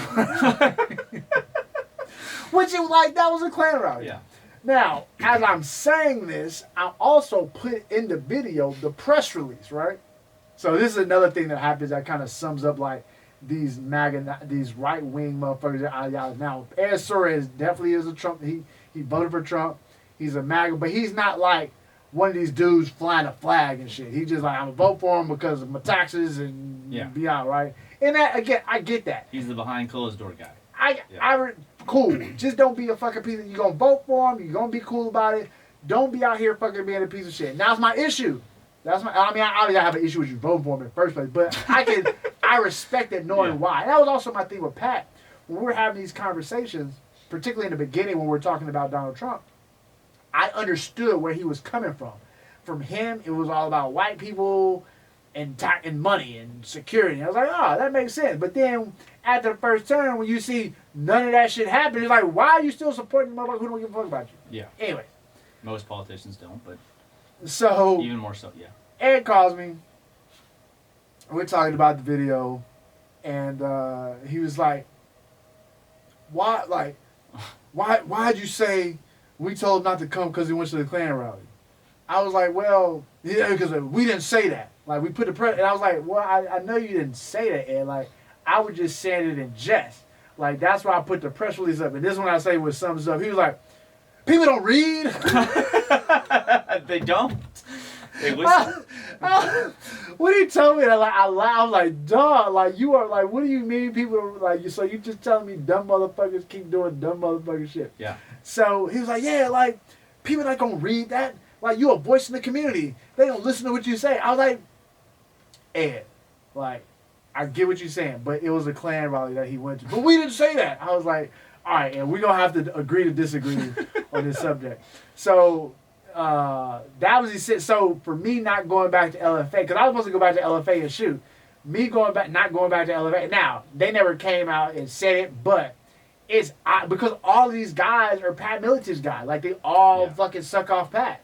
Like, these are MAGA dudes right behind the scenes. Even like shout out to my guy Christian. He almost had to smoke. Like, he didn't get brought. Like, so he was doing some of the shows, but then there was one of the guys. I got a cool little story. So it was one of the guys. It was a funny one of these Trump supporters, who was just talking like these motherfuckers will talk mad reckless. Like, again, people think they can fight, and so Christian who actually fought, he was like, dog, you gonna shut the fuck up? I'm gonna fuck you up. And the dude just kept like, bro, like MAGA, MAGA, MAGA. He was like, dog, I'm gonna beat your ass if you don't leave me alone. Cause like these are people who also like be a MAGA, but go over there with it. Yeah. Like, you want to be MAGA, and then you want to throw this shit in people's faces, and you just expect people to just take it. Like, no, like, people are gonna push back on your fuckery, and then you get mad. Like, and you get mad when people push back. So Christian pushed back. He was like, dog, I will literally kill you if you don't. And so then the dude, he was like, oh my God, he cussed his pearls in. And so there's like, Christian, we can't have you back no more because you know, with this shit. So Christian, it was a MAGA thing that got Christian. Anyway, never came out and told me, but all these dudes are MAGA. And so they was like, yo, we can't have this fucking Mike Jackson out here with the thing. So quick story, the guy, we were in, I can't remember what city we were in. Maybe Dallas. And we were all, this guy, he's like one of the head of the cage crew. So we went to get something to eat one night, and we were like getting an Uber on the way back. So it was probably, let me see, it was me. I don't know why can't think of his name right now. It was me, the guy. I think Ed was there. Sven, which is like one of the presidents, and then Sven's wife. So let's say it was like 5 of us, right? So we're headed back to the hotel. Sven gets an orders an Uber to come pick us up. So it's like, the Uber's gonna be right around the corner. So when we going to the Uber, and it was like a minivan. So when we walk around the corner, it happened to be 2 minivans on the block. So I'm kind of like, I'm like at the back of the pack, kind of just tagging, like following the lead or whatever. So the dude who the MAGA guy who I said Christian got into it with, he jumps in the front seat. Well, the Uber driver was like a Middle Eastern guy. So he gets in the front seat. He said, now I'm not hearing what he says, so I'm just telling you how it happened. So he gets in the front seat, and then I ended up getting in the hot minivan, you kind of get in the side door and then go to the back. So I'm in the very back of the minivan. So a few seconds later, he's like, "Oh, get the fuck out of the car!" And we was like, "Whoa, like we just got in the car. What happened?" So he's like, "You need to get." So he sounds like, "Y'all need to get out of the car right now. Get the fuck out! Like, I'm not taking y'all. I'm gonna call the police. This, that, and the other." We was like, "Yo, what?" Like, I have no idea what happened. So we get out the Uber, And so I'm like, yo, like what just happened? This motherfucker, that guy, the MAGA dude, gets in the front seat. He sees it's an Indian dude. He was like, he said something like, "I'm glad I got my knife with me because it's some," like he said some mad racist shit. Yeah. And so so we all get out, and now this guy and Sven, they're like really good. This dude has done some mad flagrant shit year after year after year, but he and Sven are like just really good friends, so he just lets the shit slide. But in that moment, he was like, yo. Welcome back to the Matt Mindset. Sorry about that, little technical difficulties there. Back to Mike the Truth Jackson with his story about Pat Miletich. Yeah, so Pat, he's sending me these messages talking about how, he wants to knock me out, this, that. He's calling me, Marxist, communist, and all this shit. He texts me. I'm like, yo, go to sleep. So I had promoters reach out, and they was like, yo, like, dude really wants to fight you. This is probably like in January, right, a year. And so I'm like, look, man, y'all pay me some money, like, man, we gonna make it happen. And so first I thought they were gonna like give me a little chump change, but like they gave me UFC money, So I was like, all right, cool. So I'm reaching out to him, like I think I reached back out to him in like May. I was like, yo, like hadn't heard nothing, like what we doing? It's like, oh, we still working out, but we gonna get back to you. And so they came back in June. It's like, hey, we gotta settle. You ready? And so they said, we're going to pay you X amount of dollars and we're going to give you a portion of the pay-per-view. And I was like, all right, cool. They was like, but we want to do MMA. He wants to do MMA. And I was like, whoa. I was like, y'all said kickboxing. Like, that was the terms. But then I'm looking at the money. Because, again, it's Pat Miletich. Like, It's not just anybody. So I'm looking at the money. It's Pat Miletich. I'm like, all right, cool. Like, I'll take this one. And so, yeah, man, that's how the Pat Miletich thing came about because he went to the insurrection. I wrote about him going to the insurrection. And then he got in his... Again, it's all these people are in their feelings about, what... Like, they do some crazy shit, and no one wants to take accountability for their actions. Yeah, so, man, like I said, they came back, and it was like, yo, you want to just be MMA, not kickboxing. And I was like, wait. Like, that's not what we agreed to. But, the money was good. And I was like, fine. Like, this is what I want to do. Let's do it. And, that was actually, my favorite fight I think I've ever had, given, like, a backstory of the fight, what was going on. And then, everything leading up to it, we ended up having, like, a press conference. He got arrested, like, a DUI, like, the morning of the press conference, which is crazy in itself. And, like, I knew he was training with Jens Poe. We're getting ready for it. But, like, there are going to be limitations. Like, I know fighting. Like, I know there's going to be limitations. But, again, like, limitations of what he can do as, like, a nearly 60-year-old man. Yeah. But, again, it's Pat Miletich. Like, this isn't just your regular. Like, that's the crazy thing when people be all about deal like, blah, like, you got dropped by a fucking 60-year-old man. I was like, no, I got dropped by fucking Pat Miletich. But it's also my fault. Like, for me... even leading up to the fight, I did an interview for the promotion, and I told him, I was like, I need Pat Miletich to expect to die in the fight. Like, that was my objective, given everything going on.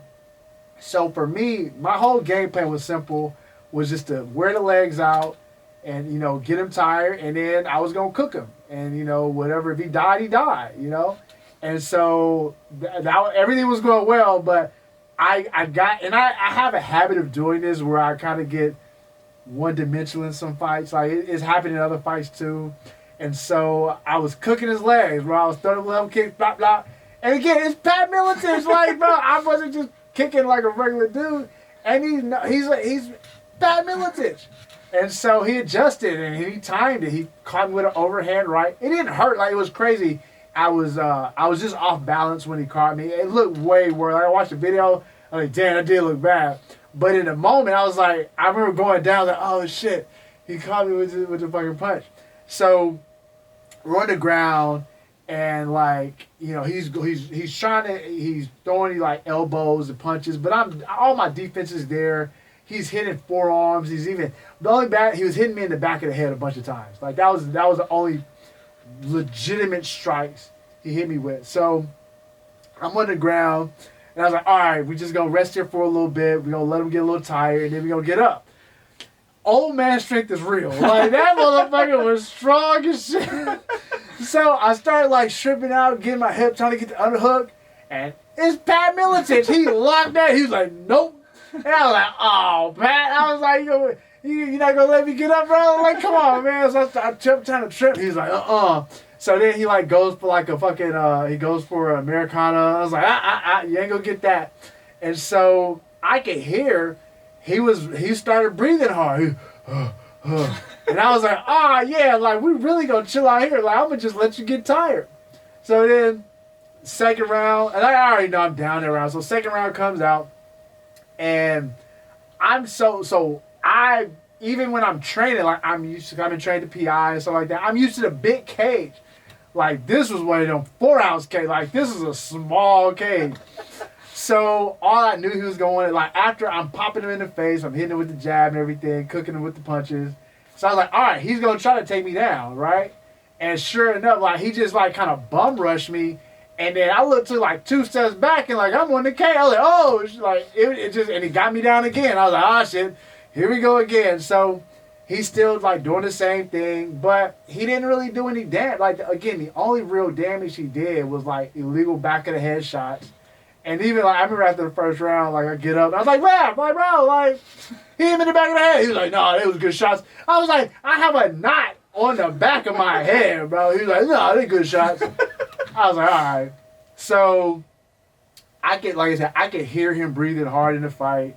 And then so we between rounds 2 and 3, and my coach's like, dog, you gotta finish him. You down too. I was like, I know I'm down. Like he just been holding me though. Like, I didn't take no damage. And so the seconds out clap. And so I get up, like I'm ready. Like I'm like, all right, bro, this is the round you die, right? Yeah. Right here. And cause I could tell he was tired, and his face was all busted up, like he was all bleeding and shit. Which is also crazy. Like, people like, bro, like Pat Miller just beat your ass. I was like, dog, look, where did he beat my ass? Like, bro, like, what fight did y'all watch? Like, you watched a fight of this old dude, strong dude, laying on me the whole time. And he's punching the ground and punching my arms. Like, I never took any real damage in the fight. You look at his face, he's cut up and bloody. Like, what are we talking about here? So, seconds out, clap hits, I get off the stool and I'm ready. And so I'm looking across, and he fucking just slumped over on the chair. And I was like, yo, why he still on the chair? I was like, nah, y'all giving him extra time to breathe. He need to come on. And so then the ref goes over there and checks on him, and then he waves off. I was like, oh, you quit. I was like, you talking all that shit, and then you fucking quit on the stool. So, crowd is booing. Everybody's talking shit. Like, I was definitely the most hated man in Iowa that night. The crazy thing, there were people in the stands that, like, after, like, they're like, bro, we was there. Like, we was going to fuck you up, this, that, and the other. But, like, you had police with you. I was like, first of all, I didn't ask for the police escort. The promoter did that. Because they knew we had the fucking Klan out here. And y'all was trying to get a hold of me. Like, what are we talking about? So, after the fights, the promoter comes back. We talking to me. And so I'm like, yo, like, what happened? He was like, yeah, man, I went out, like, we talked to him after, and he was just like, yo, I couldn't breathe. Like he said, I just, that was it. Like, I had no more air. I was like, exactly. I was like, I told y'all he had to be prepared to die. He didn't prepare. Like, he thought, like, he was going to go out there and just fucking walk over me. And I told that man that. I was like, yo, if you not prepared to die, don't take the get. I let you pick the venue, the city, the promotion, the venue, the rule set, the cage size, everything. I just showed up, and I was ready to cook you, and you quit. And so, yeah, man, like, that was it. Like, Jens Forward tried to buck up a little bit. He was like, bro, you talking shit? And I was like, Jen, bro, like, I ain't trying to fight you, dude. Like, what, like, yeah, chill. Like, your man, like, they're mad that I call them Nazis and shit. Again, it's the same thing with Jake Shields. Like, I call them Nazis because they have this ideology, and they get mad. Like, we at the press conference, and he was like, bro, I'm doing this for the farmers and the droughts that's going on. And I was like, you a fucking lie, bro. You don't care about the farmers. Like, you just talking shit. Like, stop it. So, yeah, man, like, that was my favorite fight. Just given everything that, like, and I tell people, you see these MAGA dudes, these white nationalists, like in the regular society, in a everyday society, regular life, in a civilized society, you can't just go around getting in fights because there are consequences. But like, I legitimately got paid to go in here and punch a white nationalist in the face, and again, my guy sold it a little bit by like I acted like I was in like little dire, but I was never in any danger in the fight. Like either like I said, he went for the Kimura or the Americana. I defended that well. He was just like that old man strength was real. And again, it's Pat Miletich. Like it wasn't just a regular Random ass fucking guy. fucking 57-year-old. Like the dude like he's still like he teaches like combatives and things, like he knows what he's doing. He's in the Hall of Fame. He's a legend. He was the first UFC welterweight champion. Like you're just not gonna forget your techniques. Yeah. You know what I'm saying? When you have a whole fighting systems like named after you, know. So I like people that, oh, you got dropped. I was like, all right, I got dropped by Pat Miletich because he caught me off balance when my dumb ass threw it. I should have set the kick up better. Like, all right, I'll take that. But again, like they go, well, he beat you 2 rounds. I was like, the fight is 3 rounds though. Yeah. Like what What did he do in the third? He quit. Like he quit. Like he could have. He did so much damage to me that he should have been able to finish me with ease. But he didn't do any damage. He blew his wad. He was over there trying to finish me. I got up. I broke his face. And then he was like, I don't want no more. No mas. He quit on the stool. Yeah. And so that was the end of it. And so, like, I haven't heard anything from Pat Miletich, like, after that. I knew he's going through a bunch of legal shit. Like I said, he had, like, the press conference DUI was like his 3rd one. Like, he got a bunch of personal shit going on. But that's also say, like, going back to the Jake Shields shit, where you have people, like, you come at them from one like an intellectual standpoint. Let's have a discussion about something. And their response is, well, let's fight. I'm like, well, wait. That's not, but you have to remember, that's all these types of people, that's all they know is their whole lives have been fighting. And that's how they settle they don't know how to have, like, conversations and have discourse about stuff. It's just like, let's fight. Like, all right, fine. So even Jake Shields, like, he say he want to fight. I say, fine. Here are the terms to fight. Let's fight. No, well, your coach said, you know, like, he reached out to Bob. Like, Bob says, like, you scared. Like, you know, I was like, Bob didn't say that. Yeah. Like, I'm like, come, like, you want to fight? Here are the terms. But then he chooses to attack me from behind when I'm, like, these are cowards, man. Now, again, Pat's not a coward. I respect him because he owned up to it. I told him be ready to die. He wasn't ready to die, and so he took his L. Like, cool, I legit. But Jay, he's not a man. Like, he has no honor. No, he's not a moral individual. He's a piece of shit Nazi. And again, he's mad. Like, bro, he literally praised Hitler on Twitter. I don't get that. It's like, why are you mad? Like, you should have been like, yeah, I'm a Nazi. You should have took that shit with pride. Yeah. But no, he got in his feelings about it. So, yeah, man, like, that was the Pat Miletich thing. That was a cool, like I said, cool moment. That was really the highlight. It's been a real, like, the past year has probably been, like, one of the most shitty years, like, of my life. But the Pat Miletich thing was definitely the highlight for me. You know, that was just dope, man. Well, we are just about out of time. Usually at the end of the show, I give the mic to the other person. So if you have any call-outs, shout-outs, anything you want to say, promote, whatever you want, the mic is yours. Yeah, man, look, I just want everybody to follow my Instagram. It's Shits and Giggles brand. Because that's what we're doing it here. Everything I do is for the Shits and Giggles, right? Matthew Truth Jackson on Twitter. I just have a give. I was going to shit on Eric Garcia and Fury for them holding over, but, you know, it is what it is. But Michael Aswell Sr. is a piece of shit. Like, so basically, I got banned from all Fury. I'm going to end up doing like a little doc or something, telling my side of the story on everything. But I basically got banned from Fury because Michael Aswell Sr., not the Junior, Sr. Junior is complicit in it because he shut the, like, we talking about shutting the fuck up. Yeah. That was a moment where you should have stood up for somebody, but he shut the fuck up. So it is what it is. But Michael Aswell Sr. stole a photo and used it for, like, to promote his son and he profited off. He did like T-shirts and stuff like. He profited off of it. Your photo. My photo. So I was like, yo, like, you got caught with your hand in the cookie jar. You owe me some money. And it was like, I gave him the homie hookup on the fee. I was like, give me like $1,500 and call it even. He was like, fuck you. I didn't steal nothing. I was like, look, you did some dirt. You did something illegal. Yeah. So you need to pay up. So essentially, he tells Eric, bro, Mike is bullying me. Can you tell him to leave me alone? So because Michael Jr. sells, like, he's a big ticket seller, Senior's like, yo, if you don't tell Mike to leave me alone, then I'm going to pull Junior from all your shows. So Eric is a fucking asshole. And he was like, well, Mike, you need to leave him alone. I was like, wait, you need to stay out of this. This ain't got nothing to do with you. He's like, well, it kind of do. I was like, look, you stay out of this, or I'm taking all. First of all, I own a bunch of Fury property. Like, he doesn't, and that's the thing. That's a whole other thing in itself. So Eric basically banned me from the shows because I'm suing Michael Aswell for taking some property. So yeah, fuck Michael Aswell.